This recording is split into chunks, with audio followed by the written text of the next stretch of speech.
नमस्कार दोस्तों, happy Sunday. ये वेबिनार नहीं है, ये इम्पोर्टेंट डिस्कशन है। इसे अष्टावक्र गीता कहा जाता है। इसमें राजा जनक तो ज्ञान तो है पर बोध नहीं, और वो यंग सेज अष्टावक्र में वो उनके एटीट्यूड से पहचानते हैं कि यही एक ऐसे आदमी हैं या व्यक्तित्व हैं जो कि ज्ञान भी रखते हैं और उनको बोध भी है। इसलिए उम्र में छोटे होते हुए भी राजा जनक उनको अपना गुरु मानते। और गुरु से पहले चैप्टर में, जो कि मैं पिछले संडे को आपको बता चुका हूं, जस्ट टू रिवाइज, राजा जनक जिज्ञासा करते हैं कि किस तरह से मैं अपने आप को इस मेटलिस्टिक दुनिया से अलग कर सकता हूं और इन उलझनों से दूर हो सकता हूं, और कितना टाइम लगेगा। इस पे अष्टावक्र जी फरमाते हैं कि जिस दिन आपको अपना बोध हो जाएगा, आप अपने आप को जान जाएंगे। अष्टावक्र गीता में बात आपकी हो रही है, मेरी हो रही है, आपकी हो रही है, आपकी अपनी बात हो रही है। ये चीज समझने की है। हम अपने आप को जानने की कोशिश कर रहे हैं, और जो व्यक्ति अपने आप को जान जाता है वो वाइज हो जाता है, और उसका हर मूवमेंट स्वर्गमयी बन जाता है। तो राजा जनक हर वो व्यक्ति है जिसके अंदर अपने आप को जानने की जिज्ञासा है। राजा जनक कोई पर्टिकुलर व्यक्ति नहीं है। ज्ञान है पर बोध नहीं। तो राजा अष्टावक्र जी बताते हैं कि कुछ नहीं करना है, आप विषयों का त्याग कर अमृत को ग्रहण करें। इसका मतलब ये है, लोगों ने इसका मतलब ये निकाला, घर छोड़ दो, बाहर छोड़ दो, मटेरियलिस्टिक दुनिया छोड़ दो और जंगल में चले जाओ। पर इसका मतलब ये नहीं है। विषय बात करना भी है, खाना भी है, सोना भी है, सांस लेना भी है। तो अष्टावक्र का कहना यह है कि अगर दो रोटी की भूख है तो दो रोटी खाएं, वो अमृत के समान। अगर उससे ज्यादा लेते हैं और उसके बाद उसको पचाने के लिए औषधियों की जरूरत पड़ती है, तो वो विष के समान। ऐसे ही जैसे हवा है, एयर है, ऑक्सीजन है। ऑक्सीजन भी अगर हम ज्यादा लेंगे तो विष के समान हो जाती है। पानी जैसे 2 या 3 लीटर दिन में पीना है, वो भी अगर हम ज्यादा पी लेते हैं तो विष के समान हो जाता है। ऐसे ही कार है, मटेरियलिस्टिक वर्ल्ड है, उसको देखना को जैसे फॉर एग्जाम्पल के तौर पे समझाता हूं। पहले अध्याय में तो उन्होंने सिर्फ यही बताया कि इस जहर को छोड़कर अपने अंदर क्षमा भावना, हम्बलनेस को कल्टीवेट करने की कोशिश कर। पर इस दूसरे चैप्टर में वो समझाने की कोशिश कर रहे हैं कि अपनी डिजायर्स को कम कैसे करें। मैं एक एग्जांपल से इसमें दूसरे चैप्टर में बड़ी इंपॉर्टेंट बात वो कर रहे हैं। वो आपको स्थित प्रज्ञ बनाना चाहते हैं। स्थित प्रज्ञ क्या होता है? स्थित प्रज्ञ का मतलब होता है, जैसे कुछ सालों पहले लोग ये मानते थे कि पृथ्वी फ्लैट है, पर आज जब साइंस ने ये प्रूव कर दिया है कि वो गोल है, तो मैं रात को सोते में भी अगर आपसे पूछूंगा कि पृथ्वी कैसी है, तो आप क्या कहोगे? कि गोल है। मतलब आप इस बात पे स्थित हो गए हो। इसे स्थित प्रज्ञ कहते हैं। अब जैसे मान लो सांप का जहर है, क्या आपको सांप के जहर पीने की कभी इच्छा होती है? आपने कभी सोचा है कि आज सुबह मैं उठूंगा तो चाय की जगह सांप का जहर पीऊंगा? नहीं सोचा। पर सांप के जहर की दवाइयां बनती हैं। उसका जहर बड़ा उपयोगी है और दवाइयों के रूप में आप और मैं सब ग्रहण करते हैं। ऐसे ही जिस दिन आपको अपने आप को ज्ञान हो जाएगा, वो ये मालूम पड़ जाएगा कि ये जो बाहर की दुनिया है ये मिथ्या है, ये झूठ है, तो आपकी डिजायर्स भी कम हो जाएंगी। और आप जब अपने आप को जान लेंगे तो आपको इस दुनिया में रहना है, दुनिया में चीजों को देखना है, दुनिया में सारे काम करने हैं, पैसा भी कमाना है। पर अभी अब क्या कर रहे हैं? पैसा कमाने के लिए जी रहे हैं। फिर आप जियोगे और पैसा कमाओ। अभी हम खाने के लिए जी रहे हैं, फिर आप जीने के लिए खाना खाओ।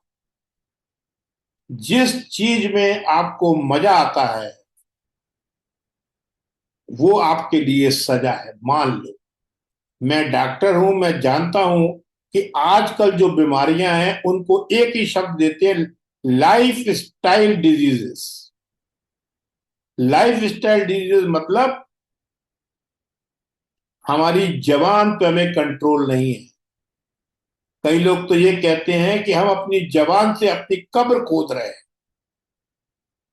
बर्गर बर्गर पिज्जा, ज्यादा खाना, पूरी खीर, ये सब जो है हम लोगों की जो लालच है, नीड से ज्यादा ग्रीड में पड़े हैं, तो सारी बीमारियों की जड़।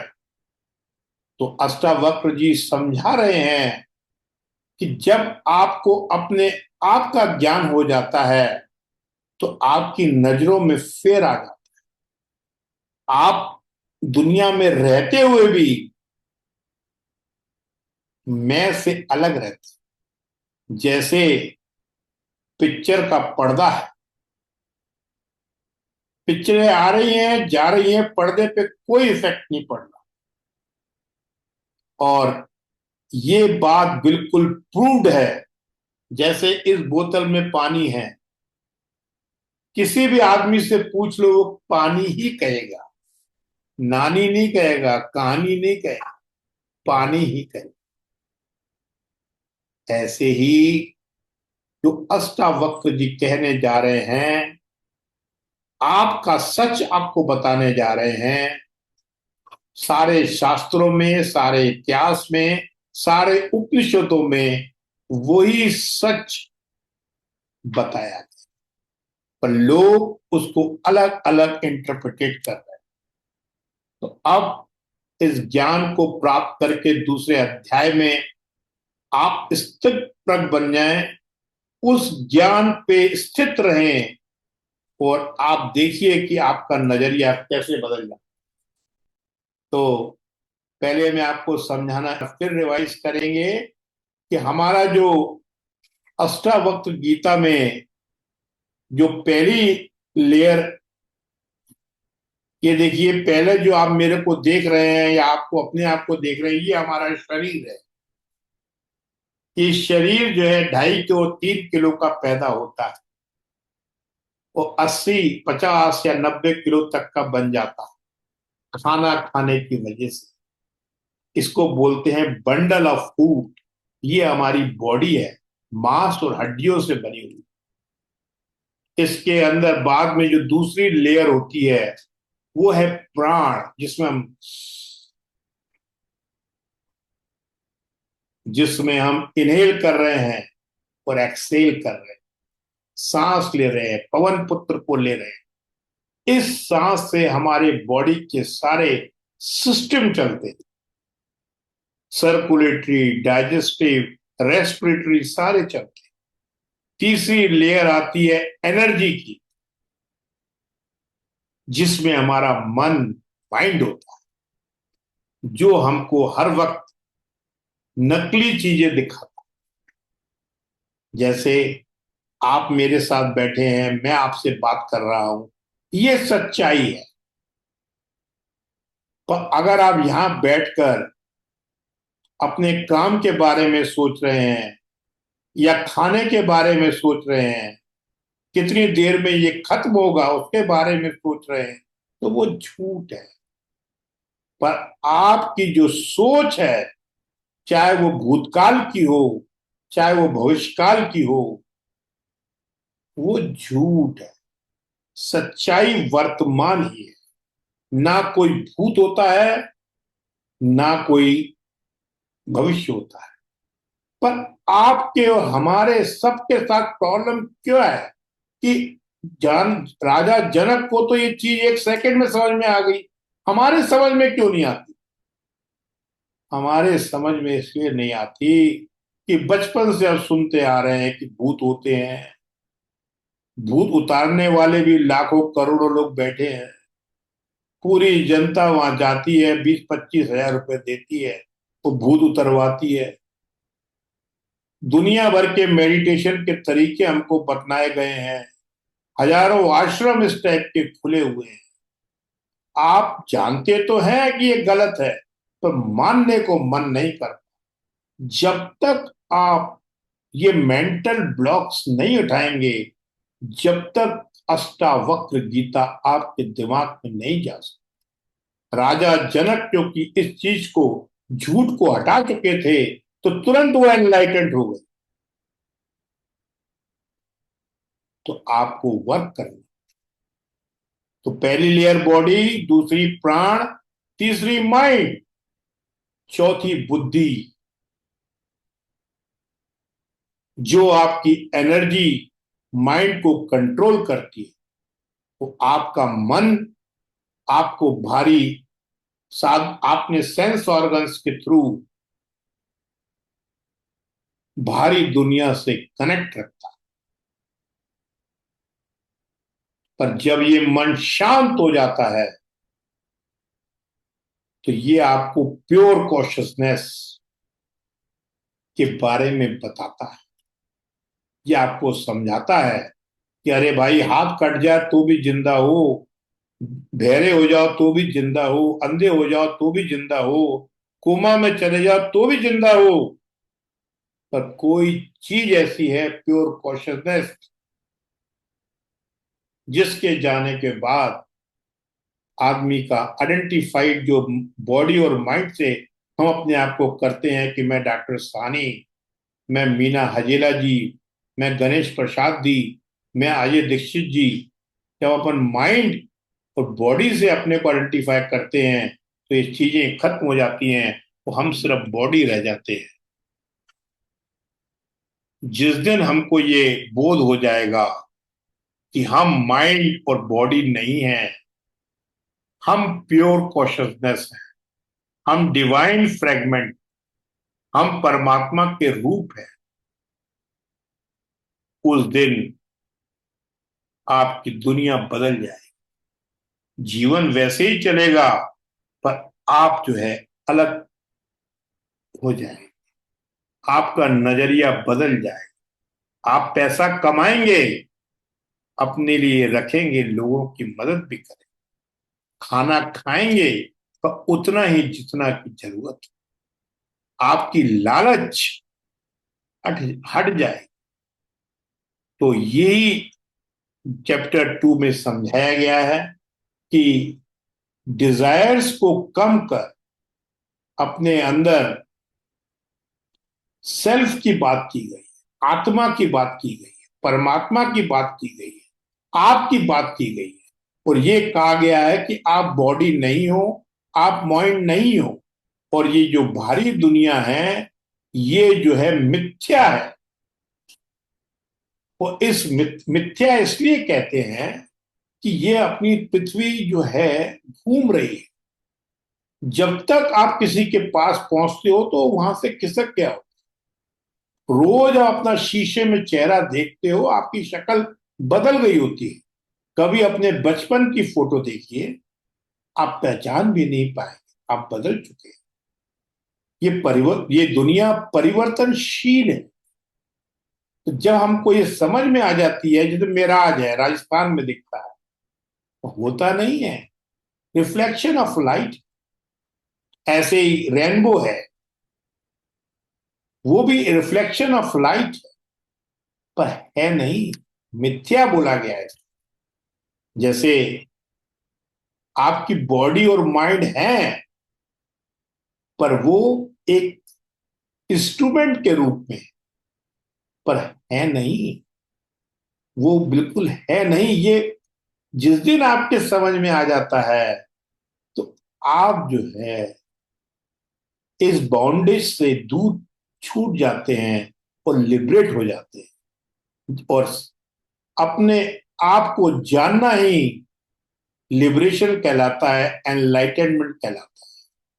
और ये जो आत्मा है, परमात्मा है, चेतना है, सोल है, ये प्योर है, ये फ्री है, ये अनटच्ड है बॉडी से और माइंड से। ये क्या है कि जैसे मिट्टी का घड़ा है, दिया है, सुराही है, इनका मूल सूत्र क्या है? मिट्टी। इसके अंदर जो स्पेस है, वो प्योर कॉन्शियसनेस। जब घड़ा टूटेगा तो स्पेस स्पेस से मिल जाए,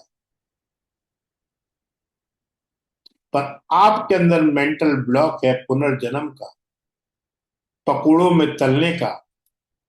ये जो मिथ्यापूर्णक बातें आपके दिमाग में हैं, जब तक ये नहीं हटेंगी, आपको इस ज्ञान का बोध नहीं होगा। जैसे घड़ा टूट जाता है, वो स्पेस अनइफेक्टेड रहता है, ऐसे ही हमारी बॉडी और माइंड, जिए या मरे, सेल्फ को कोई फर्क नहीं पड़ता। 5 तत्वों में ऑटोमेटिकली हमारा शरीर लीन हो जाता है। तो अष्टावक्र ने इस बात पे जोर दिया है कि हम बॉडी नहीं है, माइंड नहीं है, हम प्योर कॉन्शियसनेस हैं। तो हमें प्योर कॉन्शियसनेस जब अपने आप को समझ जाते हैं, तो हमारे ऊपर थॉट्स का, इमोशन का, प्लेजर्स का, पेन का जो शरीर पे इफेक्ट होता है, माइंड पे इफेक्ट होता है, उससे हम अनटच्ड रहते हैं, कोई फर्क नहीं पड़ता। हम लोग जो है अंदर अवेयर रहते हैं कि हम प्योर कॉन्शियसनेस हैं। पर्दे को मालूम है कि पिक्चर ये आई, ये गई, तो उस पर कोई इफेक्ट नहीं पड़ता, हम उस चीज को प्रोसेस नहीं करते। यही ज्ञान है। Bondage only imagination. सिर्फ आपकी सोच ही आपको बांधी हुई है कि मैं अगर हॉस्पिटल से चला जाऊंगा तो पीछे प्रैक्टिस का क्या हो। ये सही मेरी इमेजिनेशन। अभी मैं एक इम्प्लांट लगवाने गया था। इम्प्लांट लगवाने की डर से, इमेजिनेशन के डर से, मैंने 3 महीने जो है अपनी परेशानी झेली। अपनी बात कर रहा हूं मैं। पर जब मैंने इम्प्लांट लगाया, सच्चाई का सामना किया, तो मुझे लगा कि यार मैं कितना पागल था। मेरे को ये समझ में आया कि imagination is more vigorous, more dangerous than reality. यही आप लोग कर रहे हैं। मित्रों, रियलिटी को पहचाने, अपने आप को जाने, मैं से अपने आप को मुक्त करें। मेरा मेरा मेरा मेरा छोड़कर मैं से मुक्त करना ही अपने आप को मुक्त को प्राप्त करना है। जिस दिन आपको ये समझ में आ जाएगा कि मैं प्योर कॉन्शियसनेस हूं, मेरे ऊपर in thought, emotion, intention, thinking का कोई फर्क नहीं पड़ता, तो आप लिबरेट ही हैं, एनलाइटेड ही। फिर आप ये 2 और 2 4 और 5 और 6, 1 रुपया तूने कम लिया, 2 रुपए तूने ज्यादा लिए, नहीं करेंगे, चक्कर में नहीं पड़ेंगे इसके।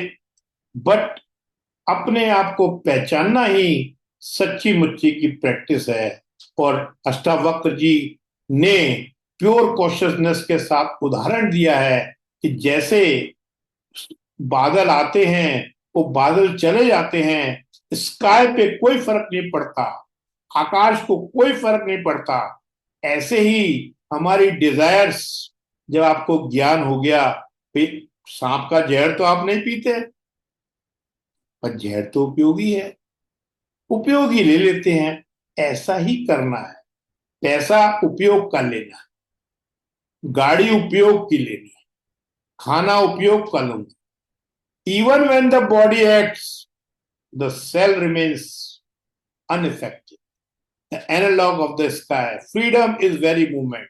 जिस दिन आपकी समझ में आ गया, जिस दिन अष्टावक्र जी कहते हैं कि जिस दिन आपका माइंड शांत हो गया, उसी दिन आप अपनी बॉन्डेज से और ये जो बंधन है इनसे फ्री हो जाते हैं। पर शब्दों से फर्क नहीं पड़ेगा। जैसे आपको प्यास लगी तो मैं कहूं पानी पानी पानी पानी, लिख के दूं पानी, क्या प्यास बुझेगी? नहीं बुझेगी। जब तक आप पानी नहीं पिएंगे, आपकी प्यास नहीं बुझेगी। तो मित्रों, ये ज्ञान तो आपको मिल रहा है, इसका बोध करने के लिए आपको इसको पीना पड़ेगा। पीने के पहले जो आपके अंदर मेंटल ब्लॉक से आपका माइंड भरा पड़ा है, उसको खाली करना पड़ेगा। जब भी आप अष्टावक्र गीता को समझ सकते हैं। अंत में सेकंड चैप्टर का एसेंस बताना चाहूंगा कि ये प्योर कॉन्शियसनेस, प्योर है, फॉर्मलेस है, अनटच्ड है। और बाउंडेज और लिबरेशन, ये दोनों माइंड के एल्यूजन है, भ्रांति है। ट्रू विजडम, चतुराई या सच्चाई या अकलमंदी, इसी में है। आप वाइज जब भी बनते हैं जब आप समझ जाते हैं कि मैं माइंड और बॉडी नहीं हूं, मैं प्योर कॉन्शियसनेस हूं। जैसे आप ये जान चुके हैं कि इस जहर, सांप का जहर पीने से, ज्यादा पीने से मैं मर जाऊंगा, इसलिए आप दवाई के रूप में थोड़ा सा लेते हैं। जिस दिन आपको सब चीजों के बारे में, ये प्लेजर्स के बारे में आपको समझ में आ जाएगा कि मैं अगर ज्यादा ड्रग्स लूंगा, ज्यादा खाना खाऊंगा, तो मैं डिजीज, मजे में, ये मेरी सजा है, ये मजा थोड़ी देर का मजा, जिंदगी भर की सजा है। तो दोस्तों, उस दिन जो है आप अष्टावक्र गीता को पी लेंगे और आपकी प्यास बुझ जाएगी, आपका मन खुश हो जाएगा, आप अवेकन हो जाएंगे, आप लिबरेट हो जाएंगे। तो अब इन्हीं शब्दों के साथ सेकंड चैप्टर अष्टवक्र गीता में यही है कि फॉर्मलेस है, तो हमें माइंड और बॉडी नहीं है। हमें इन डिजायर्स को एक नीड के रूप में यूज करना है। तो हम अपने आप को जिस दिन मैं से मुक्त, डी अटैच कर देंगे, मैं से अगर हम दूर हो जाएंगे, मैं से अपने आप को अलग कर लेंगे, तो हम जो है मोक्ष को प्राप्त हो। तो दोस्तों, इन्हीं शब्दों के साथ अपनी वाणी को विराम देता हूं। तो अगले संडे को तीसरे अध्याय के ऊपर बात करेंगे। तो अभी 2 या 3 मिनट का हम जस्ट मेडिटेशन करेंगे और फिर जो है वाइंड अप करेंगे। Myself, Dr. S.P. Sahani, ENT surgeon and Director Om Sai Nakan Gala Aspatal, Roxy Pul, Gwalior, Madhya Pradesh, India, and Life Coach, India. Dear friends, now we will do how to manage mind practice. We will take the example of Samudra Manthan. First, sit on power Samudra posture. Means your spine should be straight and your chin is parallel to the earth, ground, you can say. And now think that, close your eyes, imagine your mind as a vast, calm ocean of milk. Tell yourself, everything I need already within me. Mandra mountain in Samudra Manthan means focus. Pick any one thought, either it is value or goal you want to churn. Example, that can be peace, confidence, and clarity. Make it your mountain in the center of the ocean. Means, see, imagine your spinal cord. Mountain is spinal cord in your body. This is your single point of focus for the session. Make your full focus on the Mandrana mountain, that is your spinal cord, and make one thought, peace, confidence, and clarity on this mountain, that is spinal cord. Now, harshness, desire. Imagine a rope tied around your mountain. Means imagine that a rope tied around your spinal cord. This rope is your energy and emotions. Instead of suppressing desire, use their energy to churn towards your goal. To churn towards your goal. Inner stability is a symbol of tortoise. Feel your body heavy and still, like the tortoise holding up the mountain. Withdraw your all senses inward. Let the outer world fade. And take now deep breath. Inhale, exhale, inhale, exhale, inhale, take pause, exhale. Receive treasures. First, you will receive negativities like hatred, jealousy, comparison. All negative changes, competition will come into your mind, and persons, toxic person, and they will be swallowed by the Shiv within you.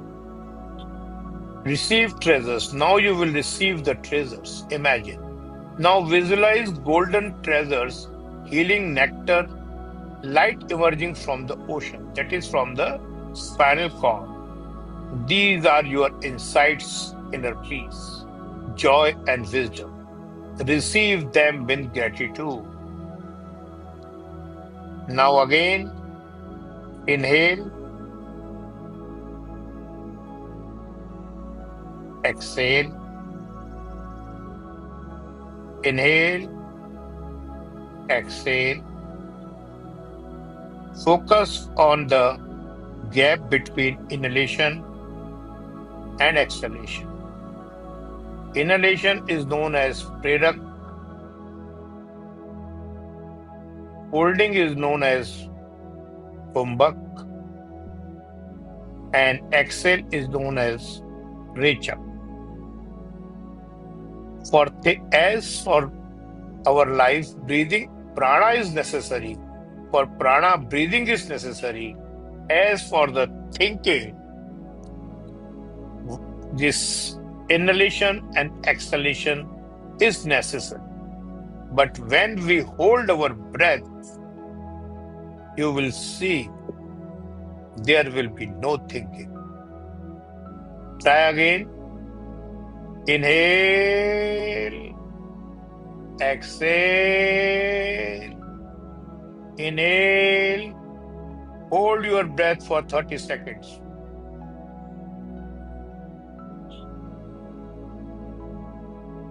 Relax. You will see when in Kumbhak there is no thought. Again, in the last, we will say Om for 3 times. Inhale fully. Om.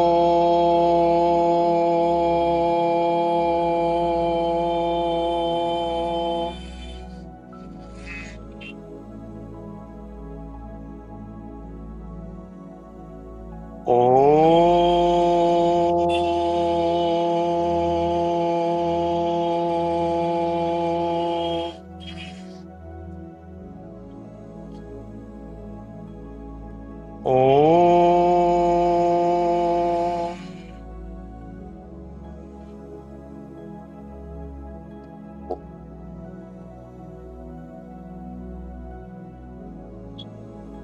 When you are comfortable, open your eyes and realize how mountain of spinal cord in the Milky Ocean has been stirred by those desires, negative and positive energies. And first come the hatred, jealousy, and comparison on the surface of your mind. Then again churning, lot of treasures has come, and now the Amrit has come to you. That is Amrit of forgiveness, peace, love. And your energy level is very high. Now you are a loving magnet. The person who will come in contact with you become lovingly. Thank you. Thank you. Thank you Thank you for, very much, sir. yes, Ganesh ji, how are you? Sir बहुत बहुत धन्यवाद sir, thank you very much sir. उम्मीद है राजवीर सिंह जी को भी समझ में आया होगा, अखिलेश जी यू को। हैव हाँ जी, बिल्कुल ये सर। अच्छा It was इसकी a very good lesson for all of us, and I think will improve our life, जिसमें हम उलझे हुए हैं। काफी इससे अच्छा लगा आज कैसा रहता है। बढ़िया है। थैंक अब यू वेरी मैं मच। अष्टावक्र पढ़ रहा हूँ और आप लोगों से शेयर कर रहा हूँ और अपने आप को रिवाइज करा रहा हूँ। इसकी रिकॉर्डिंग भी एक आध दिन में हमारी टीम आपको भेजेगी, उसको आप लोग देखिएगा, जुड़िएगा और लोगों के साथ जुड़िएगा और कोई सुझाव हो तो जरूर दीजिएगा। धन्यवाद।